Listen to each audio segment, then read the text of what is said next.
everybody. Welcome to the latest installment of MSP Business School. As always, I'm Brian Doyle, and I'm sure you're seeing at least one other familiar face joining me today. Sean, you're becoming like a semi-regular on this show, man.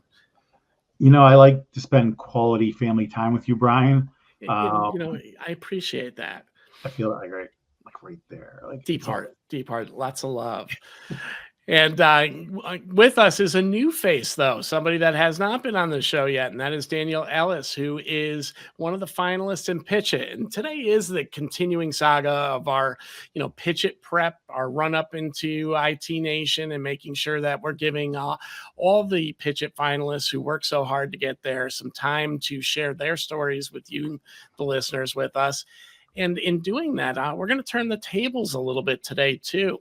I am actually Daniel's coach. As one of last year's finalists, I get to the privilege of working with one of this year's finalists to see how we can make a run. And, it's very important to me that we beat Bobby Jacobs, by the way, Daniel. He gets way too much credit out there, and we got to make sure we knock him down a little bit. But I'm going to turn the reins to Sean today, and he's really going to drive much of this interview, which, really isn't saying much, right? We're just conversing here. You know what? Thank you for the low expectations. Say now I can only go up from here. I appreciate that. I was hoping you're going to keep on that cowboy hat because I liked it. Oh, hold up. All right. So now that there we are. Now we can. There we go. Let me see. It actually suits you, man. I've never had. It takes a special person to pull off the cowboy hat. Well, thank you. I really appreciate that. And I figure it only is appropriate considering Daniel's from the other side of the pond. I'm sure he really loves cowboys. Fine. Anyway, all right. So let's start. Daniel, how you doing, man? Fantastic. Thank you very much. It's nice to see you again. The pleasure is all mine, as always. And so, real quick though, we were supposed to record this a week ago, and you were sick because you had the Italian flu. Yeah, I went on holiday. Had a lovely time, but I came back with another exciting edition of coronavirus. Nice. Congratulations. Thank you so much. You're welcome. Those are not the kind of souvenirs you're supposed to be taking home, Daniel. No, I got a postcard too. See, look at the difference in the two of us. I went to Texas, I bought a hat. You went to Italy and brought a disease. It's amazing. So you're like always one up at me. Anyway, so typically, we like to get into explaining what Pitch It is. I'm going to have Brian, if you don't mind, explaining what is Pitch It. Sure. So I'll give you my take on Pitch It. So Pitch It is run by Connectwise, and it's really an incubator and accelerator for a lot of the up-and-coming vendors that are providing services to the MSP community. It's a great opportunity for the vendor to showcase themselves, especially at a time where they're probably bootstrapping and don't really have the ability to be at every show. So it gives a lot of additional visibility to it. There's a learning component. Sean and his team bring together a bunch of great speakers that give us different things, different takes on different areas that we can improve upon in our business.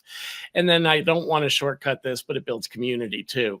We get to work with the others in the cohort, figuring out strategies and ways that we can put our products together and potentially make them better by working together, whether it's through integration, co-marketing, or other things. So while Pitch It might be a pitch program where ultimately each one of the folks like Daniel gets to share 5 minutes on what their business is, it really goes beyond that. And it's almost like, truly an accelerator for early stage vendors in the MSP community to really get some visibility, get some responsiveness, get some coaching that they otherwise couldn't obtain without being part of the program. And then the secondary part is getting to compete, refining that pitch, really understanding what others think of your place in the market. And then ultimately, like Daniel's going to get to do, hopefully get up on the grand stage and win some money. Absolutely. Yeah. And did I do a good job? Did I cover it well? You did. Yeah, you covered it very well. I think it's important that people know. Even beautiful, man. Beautiful. Actually, but you know what your pitch of Pitch It was tells you exactly the importance of what Pitch It was to you, which is probably the same thing as Daniel. That I think we've established is that accelerated incubator program, that exposure, the training. In reality, it's a competition first. Yeah. See, you made the competition secondary. Because the reality of competition really is the long haul of being in business. I think it really speaks volumes to what you guys have built around the program, though. While the competition's first, I think if you talk to a man, most of us will say, yeah, we want to win. We're all competitive and we want to get the money. But really, we want to build better businesses. And Yeah, if we, absolutely. and the goal here is 10xing what you're doing today in a much more strategic fashion. And you guys have done a great job at Connectwise bringing the right people to help us do that, through the other things that you're doing is just kind of the enhanced offering. But yes, it is a competition. And like I said, Daniel, my objective is to, make sure that he gets up the 70 grand this year and not the 30 grand I got. I'll do my best okay. for you, man. So with that said, though, now, Brian, thank you for graciously accepting to be a head coach and for being Daniels. Just so people know that this was a random pick. It was a random draw. Nobody was assigned to anybody for any specific reason. However, I feel like you guys are a good match. Every one of you guys actually matched up really well as far as I'm concerned, because Daniel, you're already a natural storytelling. Like you're really good at it. Maybe you're not natural, maybe you practiced it, but as far as I can tell from my exposure, you've been really good. Brian is really good at it as well. I think the one thing that we found out though, and even you're guilty of as well, is what are the real talk points that sometimes you have to talk about? Brian's simple example for Brian was, why don't you tell people you're an MSP? Because he wasn't telling anybody. I'm like, tell people. I think as vendors, we take for granted so many of us came from the MSP space. But Sean, since you've said that, I've even noticed that there's a lot of traditional commercial vendors that are now trying to step over to the MSP space. They've seen what the opportunity is, and that MSP separation does mean more. And I think our friend Daniel might have that in his back pocket as well. I agree. So let's talk about it a little bit, Daniel. Tell us about you and about the business real quick. Yeah, certainly. Well, background, small business server 2003, Windows XP 2005. That's when I set up my MSP. That was great fun. Back when Sage tech support would take most of the week. But that was 20 years ago. We've scaled it, we've grown it. We joined Connectwise, we joined the Evolve community. We started getting into the MSP, collaborating with other MSPs into that community. And somewhere along the line, I started stepping out of my MSP and stepping into PC Powesave. And that's what my product's all about. I'll give you the headlines on it. Firstly, I did some work at a school once upon a time and I saw a problem. The problem was that the computers were using a lot more energy than they needed to. Like way more, an alarming amount more. So I wrote a little widget which helped out and didn't think much more about it until around 3 years ago when, due to various sort of geopolitical issues here in Europe, the price of energy went way up and the price of running computer systems started increasing significantly as well. So PC Powesave was dusted off and rewritten for the modern era. It's a product, sits on your computer systems and reduces and optimizes the energy consumption, generates reports on it as well. So that the MSPs, they can go to their customers at all the QBRs and they can say, hey guys, look how much money we saved you this month in energy consumption. So it gives the MSPs some good news to give to their customers every now and then. So it assesses energy consumption and reduces energy consumption. That's what the product's all about. That's fantastic. So it's fantastic. And I like that you actually started with a story about the school. Got started. Just like over here, even in the U.S., schools are always a conversation about budgets and how can they mitigate some of the costs, and they never know really where to do it because there's really some of these schools are so archaic. They just keep spending the same amount of money every year because that's what they've always paid for this. They've always paid for that. They never even check and balance it anymore. So that's actually fantastic. Now, do you know by chance like what the average percentage in savings is for doing this by anybody in general? It's quite tricky to average it out because it depends on a lot, and I'll explain it. So the first thing the software does, I'm switching to a pitch. I partly apologize for that, but not entirely. Go. First thing it does when you install it, it analyzes the machine. And I'm talking what software is installed, what hardware components you've got, how often the computer is left switched on unattended, how often the computer is left switched on overnight. It'll look into the price of energy for that area and what you're using. And that's a lot of factors to smoosh together. And it means we're trying to work out user behavior here.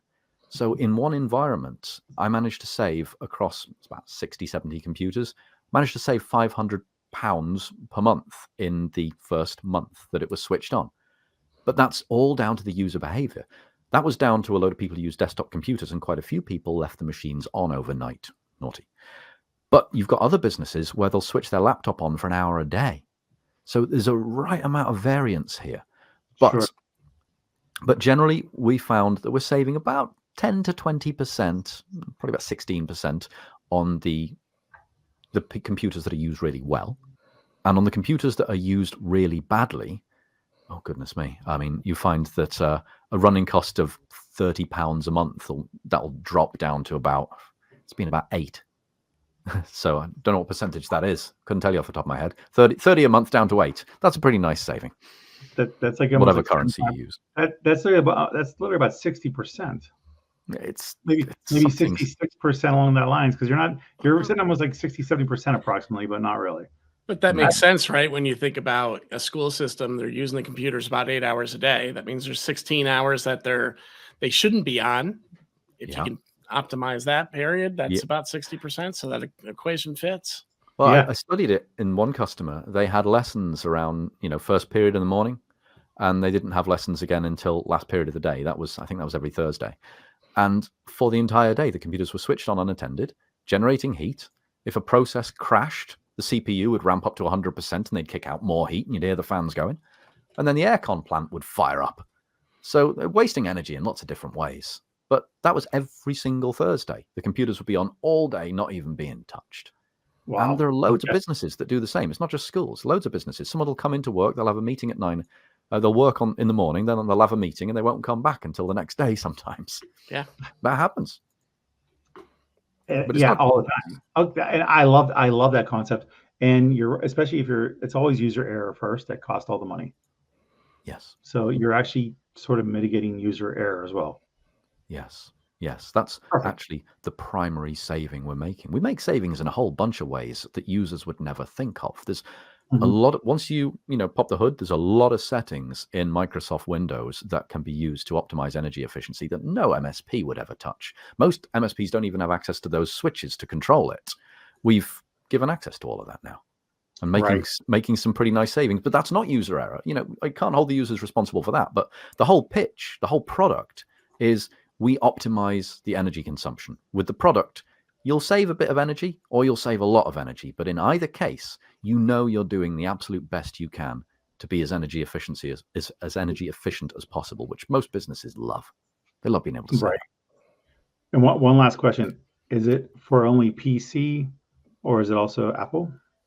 That's a really good question because I looked into making it for Apple. You're welcome. I looked into making it for Apple.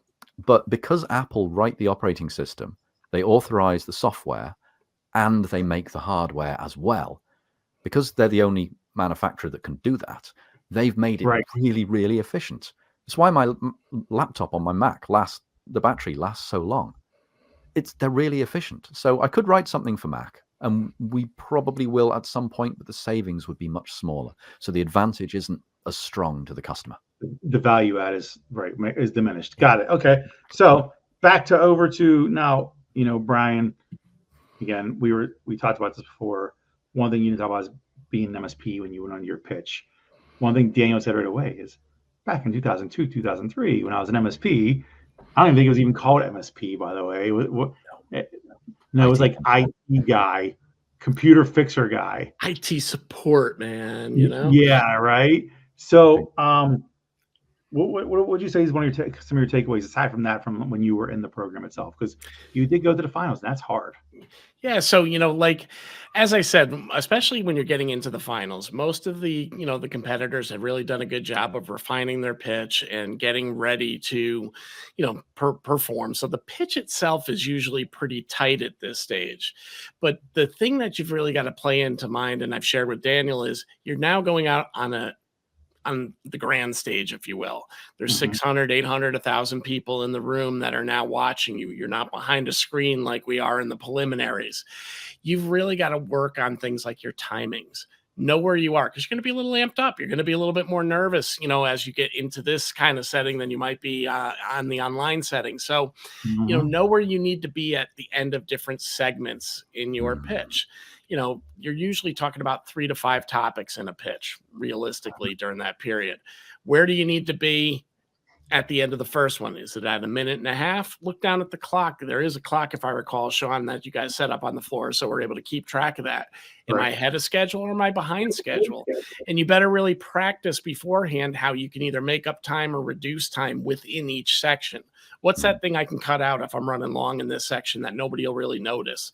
What can I insert into this section if I want to go a little bit longer? Because you also don't want to leave a lot of time on the clock. As far as I'm concerned, you got to finish between that 4:45 and 5 o'clock drop, or 5-minute drop the mic time, to really maximize and be efficient. The second thing that you got to plan for is the questions. It's not, I'm done with my pitch, it's all over. The questions, I don't think they'll make and break you, but your judges are looking for those responses. And then from those responses, there is probably a little bit of, hey, this really resonated with me. I like that guy. I now know more from that response than I did from the pitch. And that could play into the voting. So you've got to be ready to respond to those questions, be ready to understand that you don't know what's coming at you and be able to pivot if it is something that's there, and do it in an entertaining way that keeps the audience involved as well. I remember, Sean, I had a question from one of my people that said, how many people actually do QBRs? Is it like 80% of the MSPs? And I remember just starting laughing. I go, I wish. I wouldn't need this program if that was the case. It's about 20% of the MSPs that are probably operationally mature enough to do QBRs, and then they grow into it. But that's why we've also enhanced the product with GRC to, expand our reach as well, and you got to kind of think in those terms and be very quick on your feet. So those were, my two biggest things. Your pitch is pretty much refined at this point. Your coaching groups, Sean, got them to this level. Now it's about, are you really ready to be stage ready? Yeah, I would agree 100%. So Daniel, with hair and all that, have you ever spoke on stage? I think I did it back when I was in school. And, it went horribly, if I remember rightly. But I think I have, but not in a while. Yeah. Well, so how do you feel about all that? How do you feel you're gonna do? Absolutely fine. Just don't ask me 5 minutes before. That's when the discomfort will set in. I'm gonna record footage right before you guys go up. Oh, thanks for that. Yeah, that'll be great. Ask you what you're ready for. I'm not nervous yet, but when the time comes, don't you worry, I will be. So, to be frank, actually, let me put it another way.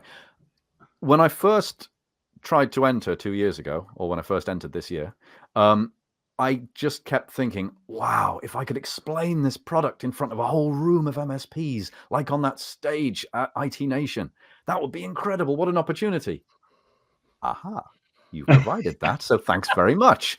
So I'm incredibly grateful. I'm excited about it. And I've got to make that. Yeah, I've got to make that work. I've got to make it work. It's too good an opportunity to waste it by crapping myself. Well, I would say this, though. The good news is it's a room that is encouraging. Everybody is there both to learn about your stories, but also to encourage the process as well. So the good news is it's a friendly room. Nobody's out there to, hijack your, kind of throw you off your pace. Second thing is, Daniel, I walked off, looked at my phone, and I already saw 2 stripe orders. So people do buy when you're up on that stage. There is an opportunity that's there, and you got to maximize and take advantage of that as well. Super. Absolutely. Yes. I think the combination of the seasonal, well, now with the alumni and the whole season now of all the competitors, a lot of them come to see the finals, like, because you guys became friends and they want to see how it pans out. And they also want to talk a little crap too. Like, I beat that guy in the preliminaries, I'm sure of it. Look at him, he's horrible. So you have a little bit of both, which is good. I love co-opetition, but I love competition, period. I think it brings up, competition breeds excellence.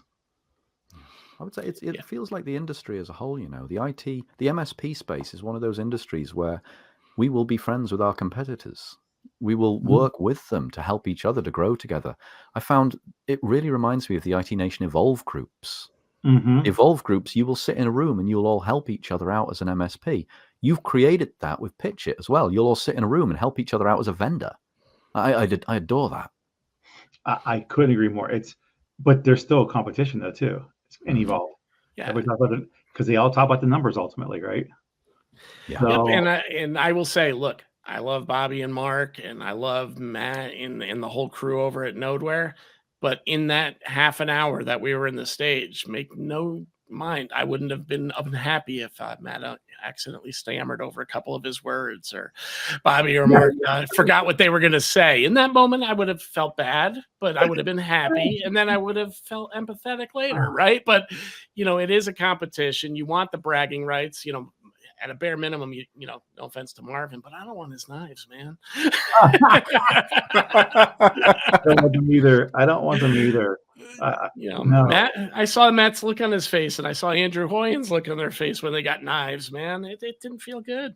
I know. Well, it felt really good on my side, but I could tell it didn't feel good for them. So okay. So now you guys have had a chance to meet once or twice so far, or not at all? We have gotten one time because of travel and illness, so we're a little behind the 8 ball. But I think Daniel's got the right pitch, the right approach. I got to watch his channel program pitch to get understood there. I think really it's the for us it's the tactical planning and how can you win the room. He's already got one feather in his cap, right? Everybody sounds smarter when they're English. Oh, superb. Well, or with the villains in your movies. Well, we like that too, though. Like, for instance, who over here uses superb? No, doesn't everyone? Nobody over here uses that. I mean, maybe people do. No, stick to it. It makes you sound smarter immediately. Outstanding. Thank you. You see, and we don't say outstanding really either. Good job. You're on a roll. So no, you're absolutely right. And then the fact that he looks like Professor Xavier before he lost his hair makes it even better. So I think he's like really smart. I'll take it. I'll take it, man. Oh yeah, you should. Remember, everybody loves James Bond, right? You got to play up this whole angle. Oh my God, yes, and yes. But and I think the other piece is really, I think that Daniel's got a good sense of what the compelling sale is in his product, right? People only buy things, I say it all the time, for 3 reasons: save money, make money, or mitigate risk, right? And you've got the save money portion down in spades. Yep. And make sure you've got your ROI in your conversation, those kind of things, because that's your product. And as a whole, it's really one that can make a difference economically for larger scale organizations like a school. Where budgets are tight and that money can be used for something else. Milk and paper. Those are 2 things I run out of at my wife's school all the time. Look, there's your value add right there, right? And milk and paper. I love that because the value add to it is acknowledged. It's about telling a story in a way that makes sense to the regular buyer. I feel too often in our space, vendors talk to MSPs and tech talk only. MSPs talk to their end users and tech talk only. And when it's tech talk, I don't understand what you're saying to me. Your doctor does not understand what you're talking about, just as much as you don't understand what they're talking about when they speak in Latin terminology. Yeah, and I think that's a great statement, Sean, because the audience, while tech background, comes from a variety of tech they're walk-in tech, right? They could be salespeople, they could be technicians. Everybody has different technical aptitude in that audience, but at the end of the day, we all understand real language. We all understand business. We all understand value props. And I think that's, another approach you got to look at is, I don't think you're going in there talking about exactly how many kilowatts you're saving and how you're doing it by, squeezing this and doing that kind of thing. No. Keep it high level, but hit the things that really are going to make people excited. Money savings is always a huge one. Yeah, I've found, there's so much technical information I could provide, but it's not worth it. That's what someone will come over to me on a stand and ask about if they're really curious. Right. As techies, we're always keen on explaining how something works because we put all that effort into making it. But that doesn't mean that you need to say that. Stick to, you can save this much money, guys, and save the world while you're at it. But a lot of owners can't help themselves. They have no choice but to say it. So with that, Brian, is there any specific place that you're starting with Daniel now to get them ready, other than music? Because you mentioned work the room, but that's obviously a byproduct, I feel like. No, it's again, I've kind of said this a couple times throughout our times together, Sean. It's getting your timings down, being prepared, in your head, knowing what you can add and what you can cut if you're going long or going short, because that time is your enemy when you're up there on stage. The other thing is really making sure you got your value proposition tight. We've talked about cost, but also ease of implementation, ability to scale it. Is there automation that drives the implementation? Can I install it once on a server and push it out to the rest of the world?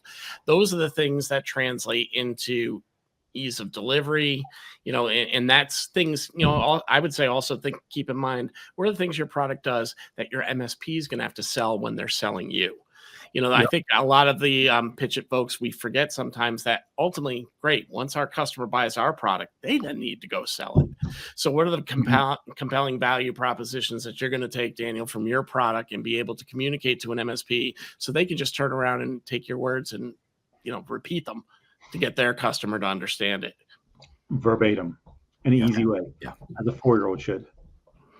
Right? Yeah, and I think that 4-year-old statement is definitely the most important one. Keep it simple. So, all right. So, and Daniel, again, you're a very good storyteller. I did say that before, but like, what do you think are some of the takeaways or things you need to work on? There's something I heard in one of your episodes recently, which was, so I'm going to go and I'm going to get my mum to explain my product to me. You said that in a recent episode. I love that. Actually, I think we have to give that credit to Zach, right? I think that was Zach talking about his mom who watches all the stuff, where my mother doesn't care much about my stuff at all. Oh, yeah. That's the class I've given for 3 or 4 years, maybe even longer. I started telling the entrepreneurs, the founders, to tell their mother or wife or husband or daughter or son what it is they do. Give them a pitch and see if they understand it. I've been telling, because I realized I would have these full-blown arguments with the entrepreneur. Like, I'd be like, I don't understand what you do. And they'd be like, it's easy. Look at this and this and this and this, that. And it's like, no, I don't get it. Yeah. Like, how could you not get it? Maybe you're wrong for this space. I've been told I'm wrong for the industry. Oh my Lord. I'm like, go ask your parents. Go ask your wife. Go ask your husband. And they come back and like, my mother said, what is it? Yeah. Like, what the hell do you do? And I was like, and Zach he did mention it when we brought it up, how his mother watches the episodes. She's like, yeah, I don't know what that is. No, but I think that's a great point, though, Sean, because I'll tell you the truth. And I joke about my mother. She'll watch some of my stuff. She's a good woman. But all kidding aside, when I was first starting my job, one of my first jobs was I was a telecom agent, sold long distance. That was my first job in tech. For 15 years, my mom told people apparently that I sold phones. In 15 years, I never sold a phone. I never sold one single phone in 15 years, yet that's what she told everybody, because we worked as an agent for AT&T. I assume we've all been there as well, being with people saying, hey, you can do our website, right? You're an IT company. No. Yeah. No. Same kind of concept, right? They're all the same. They're all the same. Come on now, they're all the same. Yeah. IT, website, email domains, all the same stuff. No, but it's spot on. Like, you start, even for me in my career, my mother was like, my mother still to this day has no idea. We wonder too, Sean, sometimes, I wonder every day what I do. So anytime you hear evangelist, you wonder. I just preach the good word of technology. No, I tease. I preach the good word of technology. I bring everything together. Like the UK and the US, I'm bringing them together on this call. Yeah, bridging the ocean. Evangelizing. Where would you guys be? You would never have met. You're welcome. Oh, well. Modern hero, sir. I just want to let you know, though, Daniel, not to set any real false expectations, but really expectations, that when Brian took second place, he sent me a nice box of cigars. Just saying now, just so you know. Anyway, moving on, though. No. I won't send you anything. I'll just clear it up right now. There you go. Managing. Actually, I do have something in mind. I have a little something in mind. No, but Daniel is my favorite applicant, period. So, because Brian, I'm aware of the story, but like 2 years ago, I got the email after we wrapped up who was being accepted into the program. We were like weeks into it right at this point, and I get an email and it says like, shit, oh shit, oh shit. That's what the subject line says. And it's Daniel, and he's like, I want to apply for Pitch It. Is it too late? And like literally, oh shit, oh shit, oh shit. I was like, that alone was like, I have to respond regardless. This guy's earned a response. And yeah, I he was love it. great, of course. Well, But look, I tell had you you what. gone a year before, you've not been ready for this. Well, there's a little bit of that story I never actually told you, I don't think. If you're interested. Yeah, yes. Why I tell you, he did search me. He did hunt me down in the U.S. So yes. Oh, I did. I most certainly hunted you down. Yes, at Secure. But no, it was a couple of weeks before I sent you that email. Yeah, you've met Larry Little, right? You know, he's a good dude. Yeah, I met him through the Evolve community. Great guy. Once upon a time, I was standing up on stage with him, and I had to represent the monkey personality, and I had to explain what an acronym meant, which I won't explain on this public podcast because it was full of swear words. And the look on his face, it was like I'd stood on his cat, and I felt really bad. And I realized the US and the UK, we have a very different attitude towards naughty language. So I had to check with some of your colleagues. Hey, I've got to email this Sean Lardo guy. Would he be okay if I was a little, if I demonstrated my true feelings in this email? Would he be okay with that? Yeah, now I've met you, man. Yeah, you're fine with that. You're fine. You can take the occasional curse word. I'm more than okay with it. Yeah, I had to check with so many people. I was nervous about ruining my chances. Apparently, I did the opposite. Yeah, it stood out.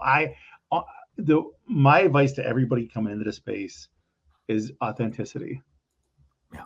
Without disrespect, right? You can be authentic and not disrespectful. And the beautiful thing about the space is most people are very human. It's not. I always say it's the difference between LinkedIn and Facebook. The way you communicate on LinkedIn is stuffier corporate, where on Facebook it's more family friendly and you can let loose. Is that what I was supposed to do on LinkedIn? No, you do what you want, whatever you want. And then Twitter is basically, yeah, good luck. Anything can happen there. That's like it's the Wild West with my hat on. So no, I think it's important that, and I just had this conversation earlier today with a startup company, and they've been around doing corporate, and they want to go into the MSP space, and they were just trying to figure out what the difference was. And really what the difference is that it's, again, a bunch of friends. If you do it right, it's either a bunch of friends or a bunch of people that don't like you, so you have to leave. It's like this.